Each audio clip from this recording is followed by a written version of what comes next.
Welke hoge resolutie camera van Sony is op dit moment het beste in ISO performance? Is dat de A7R3, de A7R4 of toch de allernieuwste A7R5?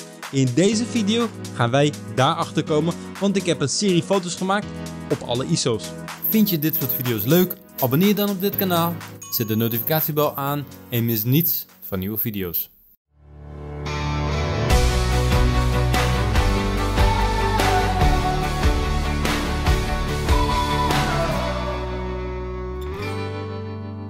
Yo beste mensen, leuk dat jullie kijken naar deze nieuwe video. Mijn naam is Roy Poots van Royce.nl en ik denk dat ik deze keer echt een hele leuke, maar vooral interessante video voor jullie heb.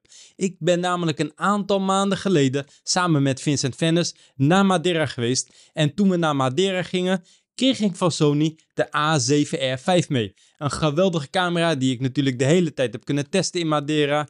De video kunnen jullie nog terugkijken, die zal ik hierboven in de hoek zetten. Maar nu gaat het even om iets anders.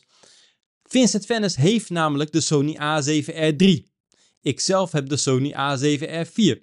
En van Sony kreeg ik dus de A7R5 mee. En toen dacht ik, weet je, misschien is het handig als ik een keer een serie maak van alle ISO's die er zijn. Zodat ik die tegenover elkaar kan zetten. Daarnaast heb ik ook nog een kleine toevoeging aan deze video. Ik heb namelijk allerlei video's gemaakt op verschillende ISO's met de Sony A7R5. Die zal ik aan het einde toevoegen, zodat je ook kan zien hoe video presteert op hoge ISO's. Geloof me, ik wil het echt niet te technisch en te gedetailleerd maken. Want als je op deze video hebt geklikt, weet je waarschijnlijk al alle ins en outs van fotografie of van Sony of allebei. Dus ik wil het eigenlijk kort en bondig houden voor degenen die toch nieuw zijn en toch meer informatie willen hebben. Vandaag houden we dus de Sony A7R3 tegen de R4 tegen de R5. En wat zijn dan de verschillen? Nou, de Sony A7R3 is uitgekomen in 2017 en had toen al een vooruitstrevend megapixel van maar liefst 42. Dat was toen echt al heel veel. En 2 jaar later, dus in 2019, is Sony gekomen met de Sony A7R4. En toen kreeg de megapixel weer een upgrade, want die is toen geüpgrade naar 61 megapixel. Nou, het is dus niet zo gek dat Sony in 2022 is gekomen met de Sony A7R5. Die ook 61 megapixel heeft, maar de beeldprocessor is wel anders. En wat heeft de beeldprocessor te maken met ISO performance? De beeldprocessor verwerkt natuurlijk de beelden die de sensor maakt. Dus als het goed is, zou de ISO performance beter moeten zijn op de A7R5 dan op de andere twee. Nou, daarvoor gaan we dit natuurlijk bekijken, maar ik vond het wel even interessant om te kijken wat dan de verschillen zijn op gebied van ISO performance en wat we kunnen verwachten. Nu we het daarover hebben gehad, kunnen we dat onderwerp even parkeren en kunnen we over naar wat ISO nou precies is. Nogmaals, veel van jullie zullen het weten, je kan onderaan de hoofdstukken selecteren als je daar direct naartoe wil, maar voor de mensen die het toch graag willen horen, ga ik dit toch even opnoemen. ISO is in feite de gevoeligheid van de camera. Het bepaalt hoe goed de camera in donkere omstandigheden toch goede foto's kan maken. Als je bijvoorbeeld 's avonds foto's wil maken of snel bewegende actie wilt vastleggen, dan kan het handig zijn om je ISO te verhogen. Maar, en daar komt de aap uit de mouw, als je je ISO te hoog verhoogt, dan is het neveneffect dat je een korrel krijgt. En dat is precies waar deze video over gaat. Welke camera krijgt op welk moment een korrel die eigenlijk niet meer beheersbaar is en dus een onbruikbare foto oplevert. Elke camera heeft zijn eigen bereik van wat je nog een bruikbare ISO kan noemen. Je ziet duidelijk dat nieuwe camera's steeds beter omgaan met ruis, dus steeds betere beelden opleveren die ook nog eens goed bruikbaar zijn. Een goede camera kan dus nog steeds heldere foto's maken met weinig ruis op toch hoge ISO's. Ik ben zelf een beelddenker, dus ik vind het zelf altijd wel prettig om nou te zien wat iemand nou precies bedoelt. Dus ik zal even een paar voorbeelden geven waarin een hoge ISO best wel handig kan zijn. Een beetje een open deur is natuurlijk de zonsondergang. Als de zon ondergaat, wordt het licht steeds minder en zal je zien dat je ISO steeds meer oploopt. Het is dan handig als je camera niet gelijk bij ISO 400 bijvoorbeeld al een korrel geeft, waardoor je foto onbruikbaar wordt. Een ander voorbeeld zijn natuurlijk snel bewegende onderwerpen en dan vooral in combinatie met slecht licht of weinig licht. Zoals bijvoorbeeld sportwedstrijden in een hal. Je wil de spelers bevriezen omdat ze snel bewegen, dus je wil je sluitertijd heel snel houden. En als je je sluitertijd snel houdt, komt er weinig licht in je camera, dus zal je moeten compenseren met je ISO. Uiteraard vind je dit niet alleen bij sportevenementen, maar bij meerdere evenementen die sowieso weinig licht hebben, zoals bijvoorbeeld ook muziekevenementen of concerten. Een ander voorbeeld is natuurlijk astrofotografie en daar heb ik ook mee te maken gehad in Madeira. Het was zo ongelooflijk donker dat ik echt tot de max moest gaan met mijn ISO om nog gewoon beelden te kunnen produceren die bruikbaar waren. Ik had mijn diafragma zo laag mogelijk gezet, dus ik zat met een f-getal van 1.4 tot 2.8 en alsnog zat ik aan een ISO van bijvoorbeeld 8000. Nou, je kunt je eigenlijk wel voorstellen dat het gebruik van dit soort ISO's 5 tot 10 jaar geleden eigenlijk ondenkbaar waren. Bijna kunnen we over naar de serie foto's om die ISO's te vergelijken. Maar waar kijken we dan precies naar? Wat zijn de details waar we naar kijken om een goede conclusie te kunnen trekken? Oké, dit is de foto die we gaan gebruiken om alle vergelijkingen te doen. We gaan hier precies bij de pijl in het midden inzoomen en dan gaan we alle foto's tegen elkaar houden. Zoals verwacht biedt ISO 100 de allerbeste beeldkwaliteit met de allerminste ruis. Het is ideaal voor situaties met voldoende licht waarbij je scherper, gedetailleerde beelden kunt vastleggen met een super breed dynamisch bereik. ISO 200 is een iets hogere gevoeligheidsinstelling dan ISO 100, maar biedt nog steeds uitstekende beeldkwaliteit met minimale ruis. Het behoudt scherpe en gedetailleerde beelden met levendige kleuren en een goed dynamisch bereik. ISO 400 biedt goede beeldkwaliteit met een uitstekend ruisniveau. Het is een bruikbare instelling in situaties met matig tot weinig licht, waarbij je nog steeds scherpe en gedetailleerde beelden kunt vastleggen. ISO 800 biedt acceptabele beeldkwaliteit met een klein beetje ruis. Het is geschikt voor omstandigheden met weinig licht, waarbij je nog steeds redelijke scherpe en gedetailleerde beelden kunt vastleggen, zij het met wat verlies in kwaliteit, met name in het dynamisch bereik. Op ISO 1600 heb je nog steeds heel erg weinig ruis en het biedt zeker hele goede beeldkwaliteit in deze omstandigheden met weinig licht. En ter info, dit zijn pure RAW bestanden, op geen enkele manier heeft hier nog ruisonderdrukking plaatsgevonden. Bij ISO 3200 zien we een klein beetje afname van het dynamisch bereik en ook een beetje in de scherpte. Dat mag de pret niet drukken, want ISO 3200 is eigenlijk een ISO die je liever niet gebruikt als landschapsfotograaf. ISO 6400 is vrij extreem en dat zie je ook wel terug aan de kwaliteit.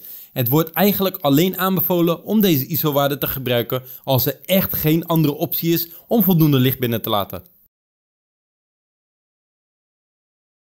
ISO 12800 heeft nog wat meer ruis, maar dat is ook niet gek omdat er nog steeds geen ruisonderdrukking heeft plaatsgevonden. Eigenlijk is ISO 12800 alleen geschikt voor noodsituaties waarin het vastleggen van het moment essentieel is en de beeldkwaliteit van secundair belang. ISO 25600 is een ISO die ik zelf nooit zou gebruiken. Het wordt zelden aanbevolen om deze ISO-waarde te gebruiken, tenzij er compleet geen andere optie is om voldoende licht binnen te laten. ISO 51200 heeft een aanzienlijk niveau van ruis. Het dynamisch bereik is zeer beperkt met aanzienlijke verliezen in de schaduwpartijen.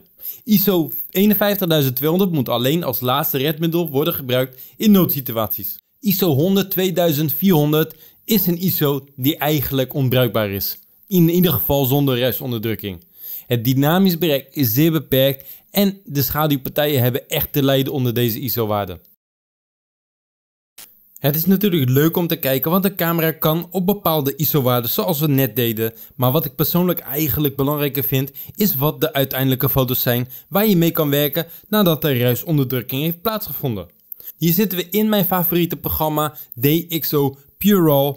Het is een denoise programma en we zien hier een before-after slider die ik ga bewegen, waar links uiteraard de standaard RAW is en rechts het resultaat met ruisonderdrukking. Aan de onderkant kun je meekijken naar de EXIF, dus kun je ook zien op welke ISO welke foto is gemaakt. Ik klik een beetje rond en ondertussen kunnen jullie je eigen conclusie trekken.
Zojuist heb je dus de vergelijking gezien tussen het RAW bestand en het bestand wat er uit DxO Pure RAW komt. En ik ben daar best wel over te spreken.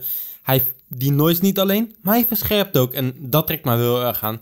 Maar voor degenen die dat niet hebben, tegenwoordig heeft Lightroom ook een denoise functie. Een denoise AI functie zelfs. En die werkt echt ook ongelooflijk goed. En ik wilde dezelfde foto gebruiken om denoise van Lightroom en Pure RAW tegen elkaar te houden. Zodat je ook daar een goed beeld van krijgt om te zien wat je nou mooier vindt. Ik ben heel erg benieuwd naar jullie mening.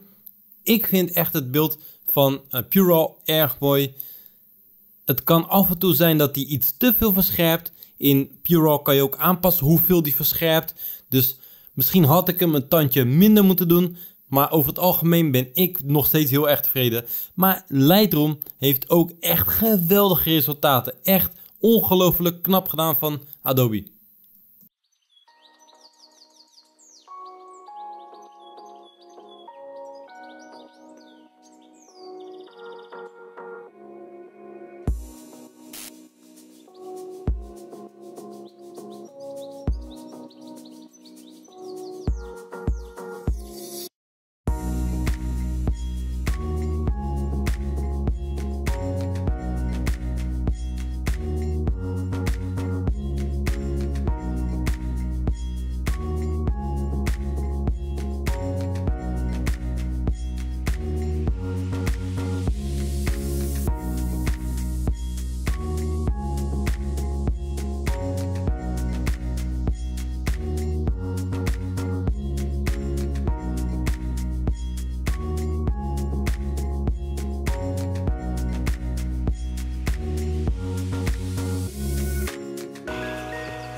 En dan zijn we alweer aangekomen bij de conclusie van deze video.